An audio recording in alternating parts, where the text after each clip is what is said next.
I'm gonna pull this mic up so we got talking to it. John Bychok.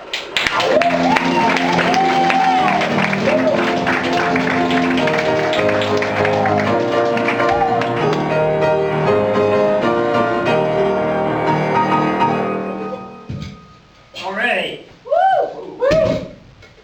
Today I got thrown out of a petting zoo for stroking. Now my wife knows I like goats. I told my wife if she ever left me for another man, I want his name and address so I can send him a sympathy card. Last week, I made her really mad at me. She bought a bottle of Flintstone vitamins, and I ate all the Betties. One time I was sick in bed. I couldn't get up, and I asked her to give me a sponge bath.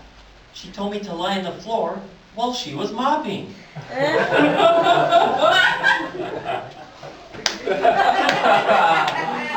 Last month, she went to Vegas on a business trip, and she was worried about whether or not it was safe to fly. I told her, "You've got nothing to worry about. Hijackers don't go after brooms."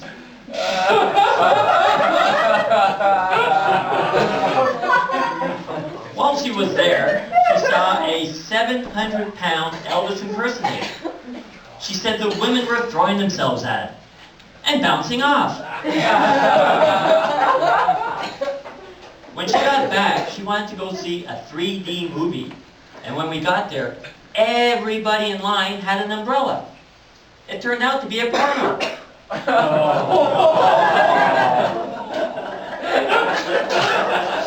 The movie was made by Tom Hanks and Howard Stern. It was called Saving Private Parts. We ended up going to a different 3D movie, and when I walked in, I yelled out, "Hey, Four Eyes!" And everybody turned around. The movie we saw was The Italian Job. And man, was I disappointed. I thought it was about construction. I like this guy.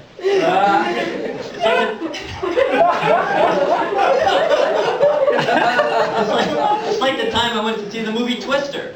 I thought it was about Chubby Checker.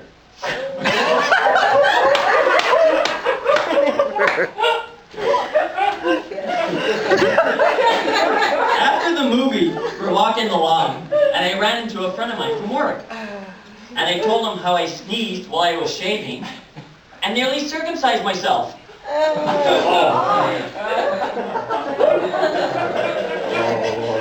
This guy's always bragging about how much money he has.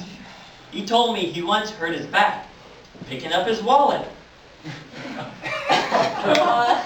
I told him the only heavy lifting I do is at the urinal. They don't call me Mr. Tripod for nothing.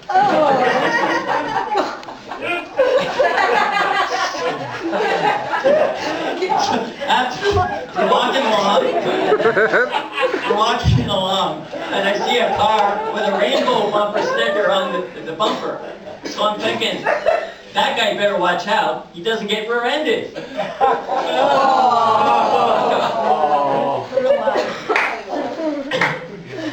When I got home, I'm watching American Idol, and there was this young, fat kid performing. And I was surprised when Steven Tyler referred to him as Justin Blubber. After that, I was watching the Flintstones movie.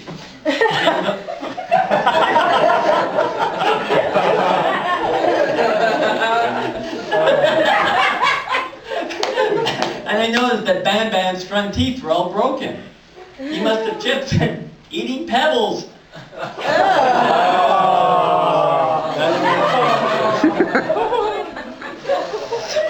The next day I'm driving in my car and I'm listening to my favorite radio station, CRAP. That's right, it's number 2 on your dial. And there was a story about a scientist in Germany who crossed Polly Shore and Devo. He He ended up with, Paulie D. Crack that whip. The next story was about a militant group of dyslexics. They started a new campaign. Just say on to drugs.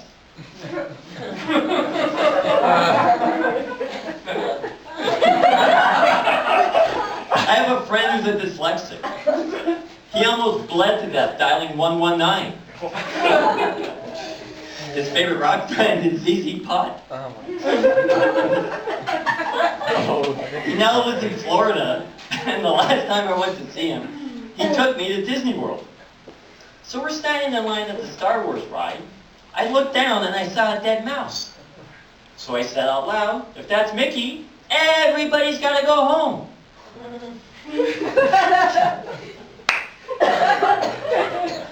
My mother's sister lives in Florida. This woman hates everybody. We call her antisocial.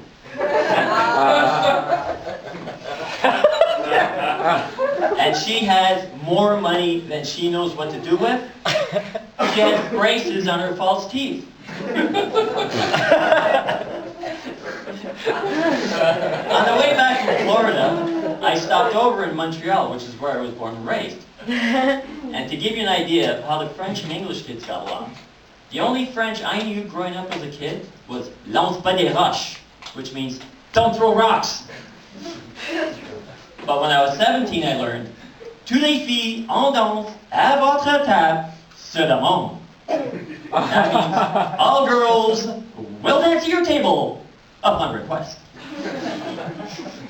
But the most important thing I learned growing up as a young man in Montreal was to put every woman up on a pedestal.